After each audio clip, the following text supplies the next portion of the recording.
Assalamualaikum warahmatullahi wabarakatuh. Shalom, Om Swastiastu, Namo Buddhaya, salam kebajikan. Terima kasih Ibu dan teman-teman atas kesempatan yang telah diberikan kepada kami untuk mempresentasikan proyek akhir pada mata kuliah praktikum web maupun teori web. Di sini kami eh, ingin mempresentasikan yaitu mengenai website yang kami buat yaitu Plana. Boleh dilanjut? Jadi kami beranggotakan 3 orang, yaitu yang pertama ada Muhammad Fadukas Marki dengan 3 name drive 116, lalu ada Abdev Rasendri Enderstata dengan 3 name drive 120, dan saya sendiri, Hasbul Zafnanda dengan 3 name drive 124. Boleh next. Oh, oke. Jadi latar belakangnya yaitu di era digital ini, manajemen proyek yang efektif sangat penting untuk tugas kelompok mahasiswa. Banyak tim yang menghadapi tantangan seperti kurangnya koordinasi dan komunikasi buruk yang sering mengakibatkan penundaan dan kesalahpahaman. Nah, Lana ini hadir sebagai solusi dengan menyediakan platform komprehensif untuk mengatur tugas, memantau tenggat waktu, dan meningkatkan komunikasi internal dengan fitur-fitur seperti penugasan tugas, pelacakan tenggat waktu, dashboard interaktif. Plana juga mempermudah koordinasi dan efisiensi tim, serta memungkinkan mereka untuk mengelola proyek dengan lebih baik, memastikan hasil akhir yang optimal dan penyelesaian tepat waktu. Adapun rumusan masalahnya di sini ada 3, yaitu yang pertama bagaimana menyediakan platform terpusat untuk manajemen proyek dan tugas yang dapat memfasilitasi komunikasi efektif antara anggota tim. Nah, yang kedua ada bagaimana memantau perkembangan proyek secara efisien sehingga kemajuan proyek dan tugas dapat dipantau untuk memastikan penyelesaian tepat waktu. Nah, lalu yang ketiga itu ada bagaimana merancang sistem penugasan dan pelacakan tugas yang terstruktur dan jelas untuk memusatkan manajemen proyek dan komunikasi guna mengurangi resiko penundaan dan kesalahpahaman. Di sini juga terdapat 3 tujuan penelitian pada website kami, yaitu yang pertama ada menyediakan platform terpusat untuk manajemen proyek dan tugas dan memfasilitasi komunikasi efektif antara anggota tim dan fitur diskusi dan pembaharuan real time. Yang kedua, dapat memantau perkembangan proyek secara efisien dengan cara melihat kemajuan proyek dan tugas untuk memastikan penyelesaian tepat waktu. Dan yang terakhir, ada memberikan sistem penugasan dan pelacakan tugas yang terstruktur dan jelas sehingga dapat memusatkan manajemen proyek dan komunikasi untuk mengurangi risiko penundaan dan kesalahpahaman atau kesalahan. Lalu di sini terdapat metode pembangunan aplikasi berbasis web, yang mana metode yang digunakan untuk mengumpulkan data yaitu metode studi literatur, yaitu metode yang mengumpulkan data melalui analis dan evaluasi dari berbagai sumber tertulis seperti jurnal, buku, artikel, laporan, dan lain-lain, dan juga dokumen yang relevan lainnya. Metode ini bertujuan untuk mengumpulkan informasi yang sudah ada untuk memberikan dasar teori dan konteks bagi penelitian yang akan dilakukan. Berikut ini adalah SDLC waterfall, yang dimana merupakan tahapan yang kita gunakan dalam perancangan website Plana, yang dimana yang pertama dimulai dari requirement analysis, yaitu yang tahapan ini yaitu melakukan analis terhadap kebutuhan untuk website manajemen proyek. Pada tahap ini dilakukan identifikasi dan pendataan kebutuhan pengguna serta fitur-fitur yang dibutuhkan untuk mengatasi permasalahan yang ada. Studi literatur akan membantu dan memahami kebutuhan umum manajemen proyek serta tren dan praktik terbaik saat ini. Informasi ini juga dapat diperoleh melalui wawancara dengan calon pengguna dan stakeholder. Yang kedua yaitu ada desain, di mana setelah kebutuhan dianalis, tahap selanjutnya adalah merancang desain website. Desain ini mencakup layout halaman, navigasi, tampilan antarmuka, dan struktur database yang akan digunakan. Desain dibuat berdasarkan kebutuhan yang telah diidentifikasi sebelumnya. Pada tahapan ini dibuat juga mockup dan prototype untuk memberikan sebuah gambaran visual tentang website yang akan dibangun. Yang ketiga juga terdapat development, di mana pada tahapan pengembangan website dibangun sesuai dengan desain yang telah dirancang sebelumnya. Pada tahapan ini mencakup pengkodean, integrasi sistem, implementasi fitur-fitur yang dibutuhkan. Tim pengembang akan mengikuti panduan desain dan spesifikasi teknis yang telah ditentukan pada tahap desain. Nah, tahapan selanjutnya itu yaitu tahapan testing, di mana setelah pengembangan selesai, website ini akan diuji untuk memastikan semua fitur berfungsi dengan baik, eh, lalu supaya agar tidak ada bug atau error yang terjadi. Nah, pengujian ini mencakup fungsional, uji kompatibilitas browser, uji performa, uji keamanan. Nah, tujuan ini ialah untuk menentukan dan memperbaiki masalah sebelum website diimplementasikan. Yang kelima itu ada deployment, di mana setelah pengembangan selesai, website yang sudah diuji dan diperbaiki akan diunggah ke server produksi dan siap digunakan oleh pengguna. Proses implementasi mencakup konfigurasi server, pengaturan domain, dan memastikan semua elemen website berfungsi dengan baik di lingkungan produksi. Nah, yang terakhir ada maintenance, di mana setelah website diimplementasikan, tahap pemeliharaan itu dilakukan untuk menjaga website agar tetap berjalan dengan baik. Tahapan ini mencakup pemantauan performa, penanganan bug dan error yang mungkin muncul, pembaruan konten, serta peningkatan fitur berdasarkan masukan pengguna. Pemeliharaan ini bertujuan untuk memastikan website kita selalu up to date dan memenuhi kebutuhan pengguna. Oke, selanjutnya mungkin akan dilanjutkan oleh teman saya. Baik, di sini selanjutnya ada prosedur sistem. Plana adalah sebuah website manajemen proyek yang dirancang untuk digunakan oleh klien atau pengguna secara eksekutif. Dengan sistem satu arah, Plana memastikan bahwa seluruh kontrol dan aktivitas dilakukan oleh pengguna tanpa perlu adanya interaksi dari pihak lain dalam platform ini.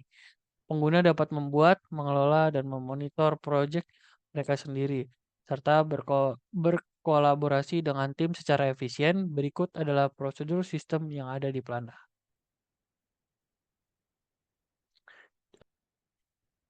Baik, yang selanjutnya ada di sini terdapat prosedur-prosedur sistem yang terdapat pada Plana. Yang pertama ada sign up.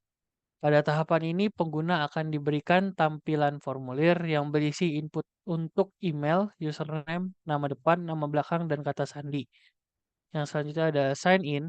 Pada tahapan ini, pengguna akan diberikan tampilan formulir yang berisi input untuk mengisi username dan kata sandi. Saat pengguna mengisi formulir dan mengklik tombol submit, sistem akan mencegah pengiriman default dari form, kemudian mencoba untuk masuk menggunakan data yang diinput dengan memanggil action sign in dari Redux. Yang selanjutnya ada pembuatan project. Di bagian ini, pengguna akan diberikan tampilan yang berisi input untuk mengisi nama proyek, tanggal mulai, tanggal selesai, dan deskripsi proyek.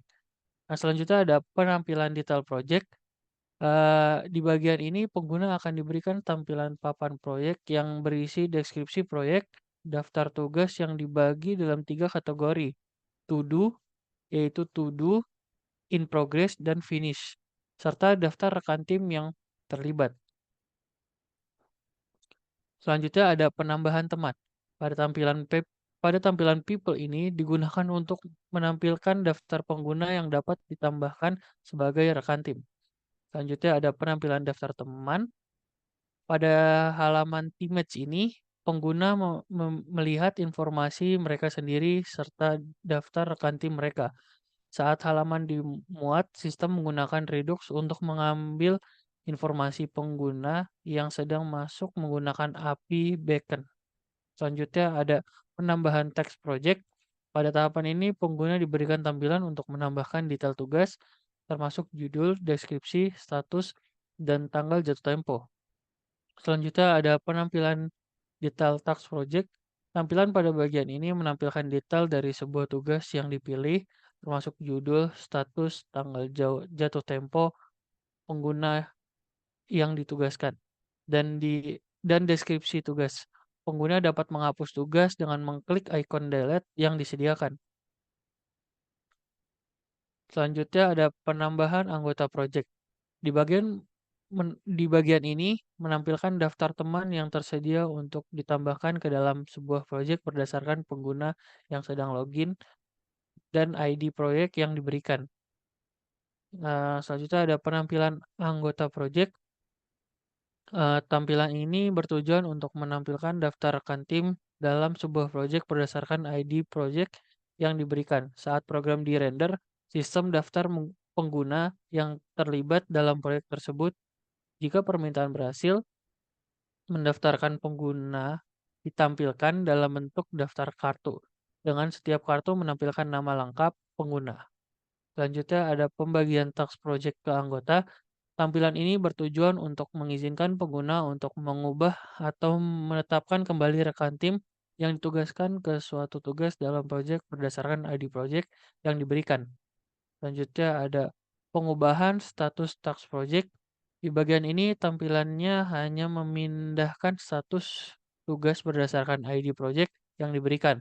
Sistem akan mendapatkan status tugas yang dapat dipilih. Jika permintaan berhasil, tampilan perubahan status tugas ditampilkan dengan opsi untuk memilih status baru menggunakan drop down. Yang terakhir ada penampilan deadline project.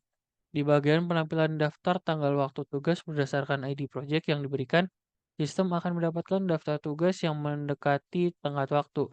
Jika permintaan berhasil, daftar tugas ditampilkan dalam bentuk tabel dengan kolom untuk nama tugas, penanggung jawab, tanggal jatuh tempo, dan sisa hari hingga tenggat waktu. Yang selanjutnya di sini ada ERD dan rancangan basis data. Untuk di sini ERD-nya kita bisa lihat di sini. Lalu di sini untuk database pelananya.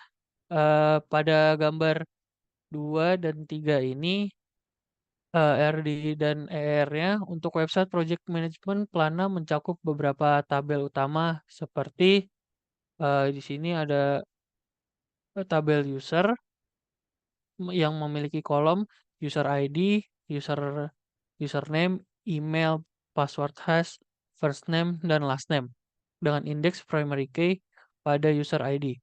Tabel friends terdiri dari kolom friendship ID, user ID, dan friend ID dengan indeks primary key pada friendship ID dan foreign key pada user ID serta friend ID. Tabel project mencakup kolom project ID, project name, description, start date, dan end date dengan indeks primary key pada project ID.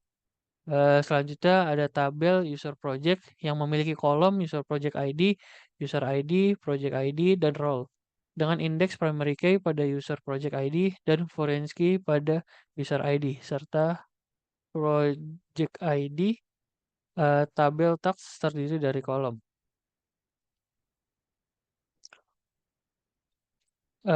Selanjutnya ada tabel task yang terdiri dari kolom, yaitu task ID, project ID, title, description, status, due date, dan assignment user dengan indeks primary key pada task ID dan foreign key pada project ID serta assign user. Tabel user task selanjutnya ada tabel user task yang memiliki kolom user task ID, user ID, dan task ID dengan indeks primary key pada user task ID dan foreign key pada user ID serta task ID.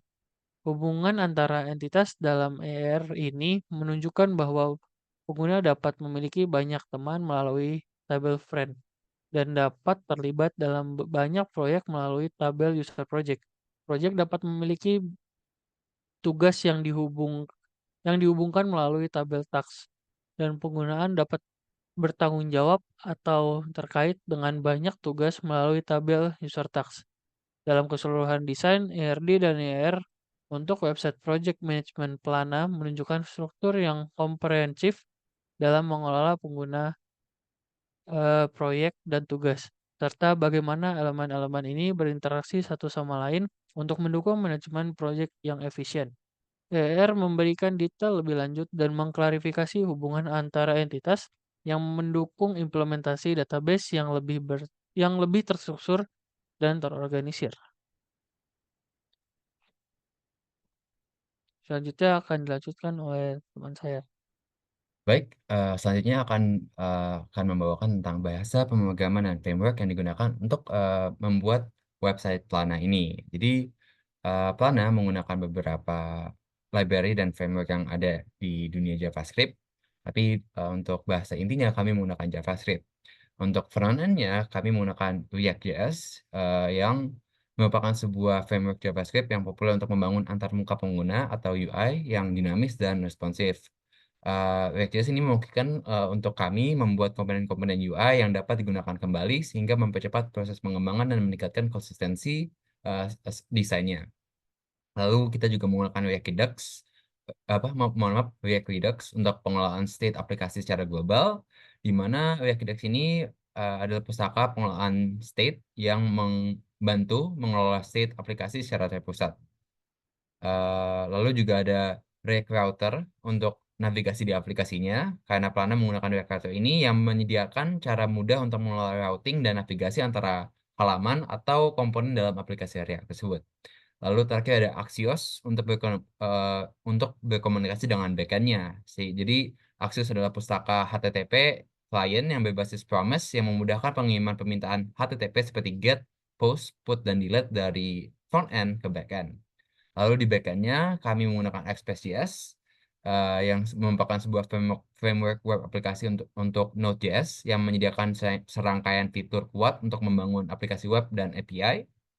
Nah, Express.js ini dikenal karena kesederhanaannya, fleksibilitasnya, dan juga performanya tinggi. Lalu untuk kita juga menggunakan body parser untuk menangani data yang dikirim dalam body permintaan HTTP, jadi sangat berhubungan dengan Axios tadi yang dari front end.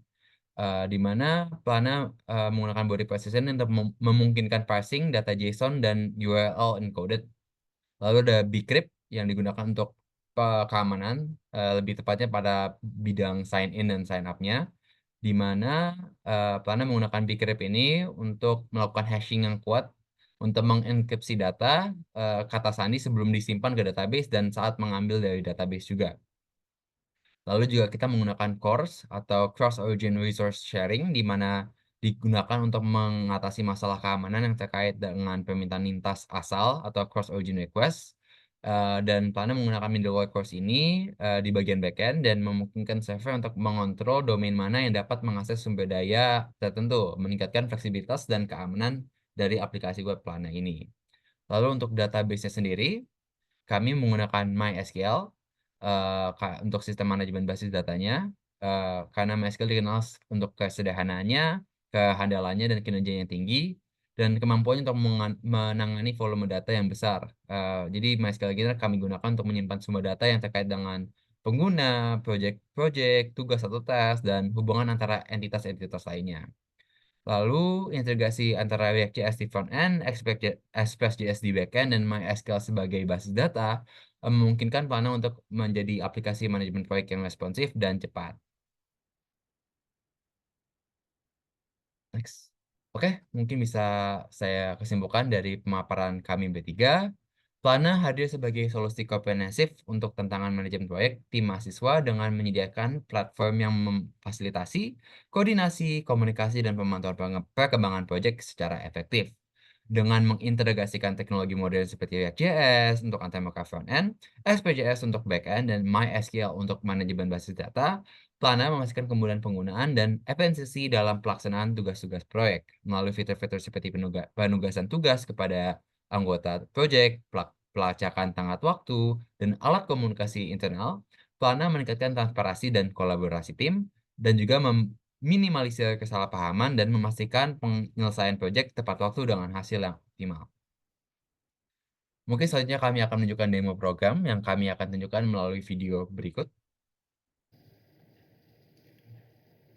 Oke. Baik, saya akan izin mengambil ahli dari saya sendiri untuk menunjukkan demo untuk website Plana itu. Untuk tahap pertama adalah memastikan bahwa XMPP terbuka dan MySQL sudah berjalan. Lalu kita bisa ke VS Code, di mana kita ke terminal dulu terlebih dahulu dan mengakses kepada server side-nya, kepada backend-nya. Kita bisa menjalankan sintaks npm start, npm start untuk menyalakan server backend-nya dengan Express.js. Lalu kita bisa ke terminal front end, yaitu kita dengan menggunakan sintaks npm run dev, kita bisa menyalakan localhost untuk front end-nya yaitu dengan React.js, dan kita akan diberikan link localhost-nya. Kita bisa buka di sini, akan di loading Plana, di mana pertama akan ditunjukkan landing page seperti berikut, di mana diberikan definisi dari Plana dan juga feature-feature yang bisa kita gunakan Plana itu untuk apa saja, yaitu untuk collaborative, manage deadlines, dan juga collaborative workspace. Kita bisa lihat di sini semua. Dan bagi pengguna yang belum pernah mengakses Plana sebelumnya, kita bisa melakukan sign up. Di sini sign up akan diminta email, username, first name, last name, dan juga password. Jika misalnya belum, kita bisa melakukan misal contohnya dengan daus 123 at gmail.com. Untuk username-nya adalah Farukas 03. Untuk first name-nya misalnya pada Muhammad, sininya Dawa. Terus untuk passwordnya sebagai contoh 12345 sebagai contoh passwordnya. Kita bisa bikin sign up, dimana akan menunjukkan ini yang masih belum ada apa-apa karena dia belum menggunakan feature apapun. Tapi kita mungkin akan lakukan ke akun yang sudah kita lakukan sesuatu juga. Jadi misalnya kita sign up, udah punya akun, kita bisa sign in, akan dibalikan kepada kepada halaman sign in. Kita bisa melakukan Dawski sebagai username-nya dan password-nya kita masukkan. Sebagai poin juga untuk menunjukkan kepada semuanya kalau di database kami di bagian users-nya kami menggunakan bcrypt di backend, atau itu adalah sebuah library hashing yang kita gunakan untuk mengenkripsikan passwordnya sehingga passwordnya tidak bisa terlihat di database. Dan ini adalah bukti tadi bahwa kita lakukan pendaftaran langsung ada juga di sininya. Tapi kita balikan lagi, kalau misal cocok dari database itu akan di-decrypt dulu passwordnya dan mencocokkan dengan ini, dan jika berhasil akan langsung masuk kepada halaman home kami, di mana di sini tunjukkan project-project yang terbaru yang dimiliki oleh akun tersebut. Di sini ada beberapa project saya. Lalu ini adalah tugas-tugas yang diberikan atau ditugaskan kepada saya, itu adalah akan muncul pada di sini dari berbagai macam project, tapi tugas-tugasnya yang ada di project tersebut. Lalu kalau misalnya kita ke navigation bar-nya, kita bisa melihat project-project apa saja yang saya punya dengan awal mulai dikasih projectnya dan juga tanggal pengumpulannya. Lalu untuk teammates, kita bisa lihat di sini ada saya sendiri dan juga teman-teman saya. Kalau misalnya tidak memiliki ingin menambah teman, bisa mengklik tombol ini.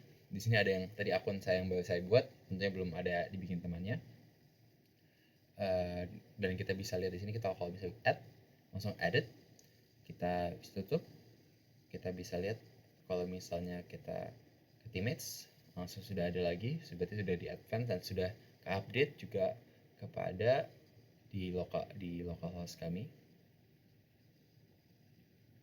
Ada di sini. Lalu untuk ke projects-nya, kita bisa mencek salah satunya. Mungkin yang paling lengkap ada di project Gabut. Kita bisa lihat Word. Di sini kita juga ada progress bar dan juga deskripsinya dan juga judulnya ada di sidebar sini. Dan sidebar sini digunakan untuk menavigasi antara board, teammates dalam projectnya dan juga deadlines-nya. Untuk tesnya sendiri kita bisa menambahkan tes di sini. Menambahkan tes di sini misalnya kita tambahkan saja ya seperti perbandingan dengan model klasifikasi lain. Kita misal tanggalnya tanggal 30 sebagai tanggal-tanggalnya, seharusnya kita masukkan ke to do dulu. Ini membuat sebagai contoh asal saja membuat model klasifikasi untuk perbandingan. Lalu kita bisa create task, akan langsung dimasukkan kepada halaman deadlines yang ditunjukkan semua tugas-tugasnya dan juga kepada siapa saja ditugaskannya di sini, dan juga akhir tugas dan melihat akhir pengumpulannya berapa hari lagi. Lalu kita bisa balik ke board. Di sini juga udah muncul lagi nih perbandingan dengan model klasifikasi yang sudah tadi saya task atau tugas yang baru saya tambahkan. Kita bisa pindahkan nih ke in progress, langsung pindah. Dan juga kalau disadarkan tadi progresnya lebih tinggi, sekarang lebih pendek, dan kalau misalnya kita pindahkan testing dan debugging kepada finish, progresnya menambah. Tapi kalau misalnya kita bagi lagi ke in progress, kita pindahkan lagi, progresnya mengurang. Dan juga kita ada feature untuk melihat kayak detail dari tasnya. Kita melihat dokumentasi, ada statusnya, tanggal pengumpulannya, siapa yang ditugaskan ke siapa, dan deskripsinya, dan juga ada delete task. Mungkin tadi yang kita tambahkan tadi kita coba hapus, langsung tidak ada lagi, juga sudah tidak ada di sini, dan juga sudah kehapus di local hostnya. Kita lihat, maaf ini. Yang tadi sudah tidak ada lagi, walaupun yang paling bawahnya nomor 22 tapi sudah tidak ada. Berarti kita lihat situ, dan mungkin kita akan menunjukkan teammates juga. Di sini teammates-nya sudah ada 4, antara Fadil Qasamarki dan Fadil, Hasbui Iza Fernando dan Abdul Faisal dia. Tapi di sini kita bisa ada feature menambah teammates juga yang ada di sini. Misalnya kita menambahkan tadi akun yang baru kita bikin, ada Muhammad Dawa, ini kita tambahkan saja, kita tutup. Pas saat dilihat lagi sudah ada tambahannya dari tambahan ini, dan tadi sudah ditunjukkan juga deadlines-nya. Mungkin sebelum itu kita juga tunjukkan ya feature lainnya itu, ini secara real time juga kebagi kepada akun-akun yang lainnya. Jadi misalnya kita logout, melakukan sign out, dan kita melakukan sign in kepada akun yang tadi, Fadokas03 username-nya ya, dan password-nya kalau tidak salah dari 1345, dan saat kita melakukan sign in, project gabut yang baru tadi di add teammates-nya di akun satunya lagi sudah muncul di sini. Ada satu lagi yang belum kelihatan tadi, mohon maaf juga, ini kita juga bisa mengganti penugasannya kepada siapa. Misalnya sekarang tuh untuk tugas testing dan debugging itu kepada Widan Fadil. Tapi kalau misalnya kita ganti ke Fado Qasamarki atau misalnya ke Muhammad Dawa ya, kita assign user, sekarang testing debugging punya Muhammad Dawa. Kita ganti ke deadlines juga sekarang tuh testing dan debugging Muhammad Dawa, dan saat kita balik ke homepage-nya akun Muhammad Dawa, assign user juga menambah. Mungkin itu sekian dari website Plana yang kami bisa demokan kepada pada Ibu Catur pada hari ini. Mungkin sisanya akan saya kembalikan kepada saya yang satunya lagi. Baik, sekian dari demo kami dan juga sekian dari presentasi kami. Mohon maaf bila ada kesalahan kata atau kesalahan tindakan selama presentasi kami. Terima kasih atas perhatiannya. Akhir kata, bila taufiq wal hidayah, wassalamualaikum warahmatullahi wabarakatuh.